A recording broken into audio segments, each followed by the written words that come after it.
If you're a pirate of the seven seas and you want to hit on a Netflix girl, you need to up your prep game because this is just pathetic. This 4chan Anon wants to set up a Netflix and chill session, except instead of Netflix and chill, it's pirate websites and chill. Anon starts with a long cable from the laptop to the TV. Why would you need that if you have pirated movies? You can just put it on a USB stick and play the movie. Add some subtitles if you need them. So this Anon pirate is clearly totally unprepared for his date night because he didn't even download the pirated movie first. Why didn't you download the movies first? Don't you have movies saved on your hard drives? Why are you not flexing your locally saved movies? The girlfriend is confused on why Anon is torrenting the movie. Why can't you just stream the movies from the many streaming pirate websites? If an artist like Sydney Sweeney can do it, you can. Anon, you have zero game, zero prep time, she's right to leave you. I get that pirating and sailing the seas require a certain level of finesse and basic computer literacy, but there are also some social literacies and preps that Anon is clearly not capable of. Here's a more accomplished pirate. Samsung revealed a bunch of stuff in their Samsung Unpacked event, but the funniest reveal of them all is this accidental reveal from the Samsung Vietnam branch of their pirated Adobe software. Big yikes if you ask me. I don't blame Samsung Vietnam or anyone for pirating Adobe. Adobe is one of the most pirated software suites in the world. In a lot of ways, the pirated versions are better because you're not connected to the net and there are significantly less bugs. Oh, and also free. They are a terrible corporation and I've talked about them plenty of times here. Their business practices, their subscription prices, their disrespect towards people canceling their services, and you wonder why people switch to other software suites. There are many Adobe alternatives out there. Granted, not all of them are great, but they are at the very least usable for most people, and you can produce good content with them. Might as well start there. Yeah, I think you all should be learning how to sail the seas. There are many people out there that talk about how corporations are screwing them over, but they don't talk about how to clap back at them. Well, you really should consider piracy, especially when dealing with corporations and their fanboys. We talked about Ghost of Tsushima PC version many times and how I recommend you all to play that game, but apparently we PC gamers got scammed. Shout out to PC Master Race who actually paid for a game for once in their lives and bought Ghost of Tsushima. Yeah, sorry to burst your bubble, but PC gamers do buy games because buying games are easier than pirating them. That's just a fact. Theft is theft, whether it's digital or not, but you're too much of a piece of trash to know that.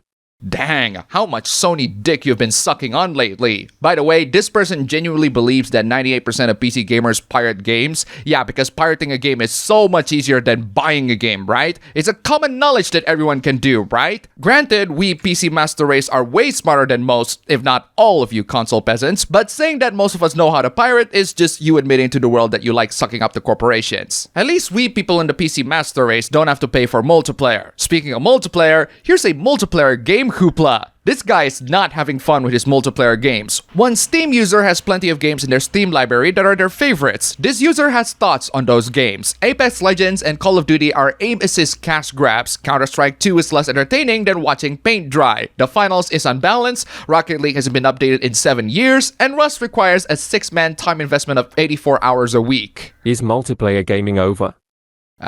No. Multiplayer gaming is not over. How about you go play other games? I notice Valorant is not on that list. Not that I recommend Valorant, but it is one option. Maybe Overwatch is more to your liking. Or maybe you can consider playing any other shooters than the most popular ones like Black Ops 2 with the Plutonium mod. Personally, I'm not a multiplayer guy. I would rather play games single player. The single player shooter that I've been playing is Doom with the Project Brutality mod. Maybe try playing alone once in a while. Before we get to the next hoopla, here's a pretty flower. Also, huge thanks to all these wonderful sponsors. You are all fantastic. If you want to see our names among these legends, then check out the links down below. Just $1 and you've supported this channel a lot. Seriously, thank you so much. And now we have a dumbass. Whatever you do, don't be like this guy. There's a new Dragon Quest game coming out. It's an HD 2D remake of Dragon Quest 3 with an option to select the gender of your protagonist. Except instead of male and female, they do the type A and B body thing that a lot of modern games do.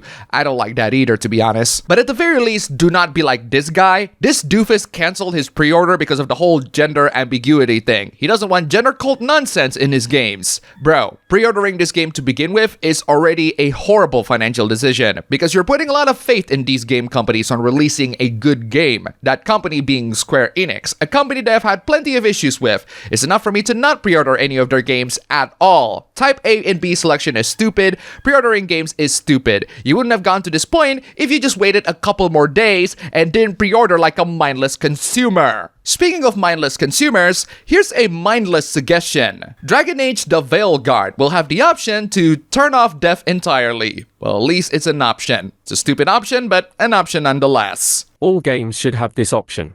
No, just play on PC and use Wiimote like a normal person. Firstly, it's great in terms of accessibility and opening the door to more players. Yeah, that door is best left closed. I don't need people that don't want to play games in my video games. The same way I don't want people who don't want to read books in my library. Most importantly, it profoundly annoys the worst people in video games. How dare those people demand non-gamers to not play games? I have a hard job and 2 young children. I get my challenge kicks elsewhere. Let me know what happens in the story, okay? Yeah, so is every adult in this whole universe. I think it's better if you just watch the cutscenes or watch someone else play the game if you desperately want to catch up. One thing is for sure about cheats, never do it in multiplayer games, like League of Legends. I have a funny history with League of Legends. I never played the game, and I don't want to play the game, but the game does have an extensive history of Rule 34s that I am very much into, and a shockingly good TV series that has no right to be one of the best modern animated series, and one of the best video game adaptations of all time. Thank the lords I didn't install the game, because apparently the game consumed 3.1 terabytes of your hard drive. That's right, 3.1 terabytes. Thankfully, this is just a misreport on Windows' part. League of Legends at most will probably take up less than 50 gigs on your drive. No idea why it reports 3.1 terabytes. It could be because of Riot's anti-cheat software that is notoriously intrusive. Sorry, y'all. I'm Korean. League of Legends will be staying on my computer. Well, fair enough then. I guess the Korean government requires their citizens to have a mandatory League of Legends installed on their computer or something. Moving on from Korea and video games, we have Russians and anime. There's a new anime called Roshidere, aka Alia sometimes hides her feelings in Russian. I expected it to be just another lighthearted romantic comedy, but it is a very interesting twist that kept me hooked. The main girl is Russian and speaks Russian to express her feelings. The main guy listens to her and pretends to not know Russian. Thanks to whoever made this stupid thing, I wouldn't have known about this interesting anime otherwise. Not only she's a minor, but she also speaks the language of a country that bombs children's hospitals. Yeah, I don't recall her being a representative of the Russian freaking government. Not even the characters of Hetalia are representatives of their government, and their characters are literal freaking countries. And these anime lovers still manage to sexualize it. We're doomed. Well, we are doomed, but not because of this anime. It's because of dumbasses like you. I'm not saying she's not allowed to speak Russian. You did say that. You equate speaking Russian or finding the Russian language hot as endorsing Russia. Fiction is not reality, bro. And that's all for the video today. Thank you all so much for watching. If you enjoyed this video, please don't forget to click the like button and subscribe for more. Don't forget to check out my ABB Show stream channel, link down below. Go subscribe as always. Thank you for watching, and I'll see you all next time.